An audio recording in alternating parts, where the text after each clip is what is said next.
ఏ విధంగా క్షేత్ర స్థాయిలో కష్టపడి పనిచేసే రైతుని ఇబ్బంది పెట్టారో రాష్ట్ర ప్రజలు ఎవరు కూడా మర్చిపోలేదు. అసలు రైతు గురించి మాట్లాడే అర్హత జగన్మోహన్ రెడ్డి గారు ఎక్కువ కోరుతున్నారు. ఎన్నికలకి ముందు 2019 ఎన్నికల ముందు ఆయన చేసిన వాగ్దానాలు గెలిచిన తర్వాత రైతాంగానికి ఏమాత్రం ఆయన అండగా తోడుగా నిలబడ్డారా కోరుతుంది. ఈ మాత్రం నిజాల్లో ఈరోజు పత్రికా సమావేశంలో రాష్ట్రంలో ధాన్యం కొనుగోలు గురించి ఏ విధంగా విపత్తు వచ్చినప్పుడు ప్రభుత్వం స్పందించే విధానం గురించి చాలా సులభంగా మాట్లాడారు. నేను ఛాలెంజ్ చేస్తున్నాను జగన్మోహన్ రెడ్డి గారు. ఇదే రోజు 2023లో ఎన్నికల సమయంలో సిద్ధమవుతున్నప్పుడు ధాన్యం కొనుగోలు మీరు చేసింది 5,22,000 మెట్రిక్ టన్ను. ఇదే రోజు డిసెంబర్ 4వ తారీఖు మా కూటమి ప్రభుత్వం గర్వంగా 2,40,000 మంది రైతుల దగ్గర నుంచి ఈ రోజుకి 14 లక్షల మెట్రిక్ టన్ను ధాన్యం కొనుగోలు చేశాం.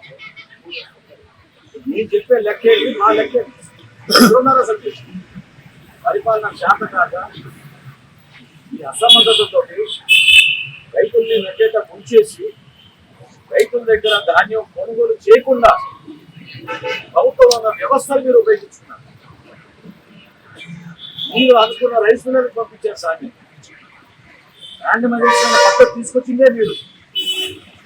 60 కిలోమీటర్లు 70 కిలోమీటర్లు రైతులు కష్టపడి కోరుకుని వెళ్తే ఇందులో జరిగే దోపిడీ ఆరోగ్యం ఎంత నష్టపోయారో అంతర్గత గురించి మాట్లాడుతున్నారు. ఈయన 2021లో జగన్మోహన్ రెడ్డి గారి ఆయనలో 75 కిలోల బియ్యం బస్తా గ్రేడే వెరైటీ ధాన్యం 1,416 రూపాయలు. చివరి సంవత్సరంలో 1,652 రూపాయలు. ఈ రోజున 1,792 రూపాయలు ఇస్తున్నాం మనం 75 కిలో బస్తాకి ధాన్యం కొనుగోలు చేసినప్పుడు. కనీస మద్దతు ధర అనేది ధాన్యం విషయంలో రాష్ట్ర ప్రభుత్వం కేంద్ర ప్రభుత్వం సహకారంతో సమన్వయంతో రైతును ఆదుకోవాలనే ఆలోచనతో ఒక మార్పు తీసుకొస్తారు. కానీ మీరేమో దళారుని ప్రోత్సహించింది మీరు, ఆ వ్యవస్థ తీసుకొచ్చిందే మీరు. కావాలని కోట సృష్టించడం ట్రాన్స్పోర్ట్ విషయంలో కానివ్వండి, గన్నీస్ వాటర్ విషయంలో కానివ్వండి, చివరికి ర్యాండమైజేషన్ అనే పద్ధతి తీసుకొచ్చి మిల్లులకి ఇష్టం వచ్చిన మిల్లులకి పంపించి ఏ విధంగా నష్టం కలిగించాలని తెలుసు. ఇదంతా అయినాక నేను ఒక మహానుభావుడు రైతు గురించి మాట్లాడుతున్నాడు. ఇదంతా అయినాక ధాన్యం కొనుగోలు చేసి 1,674 కోట్ల రూపాయలు బకాయిలు రైతులు వదిలేసి వెళ్ళారు.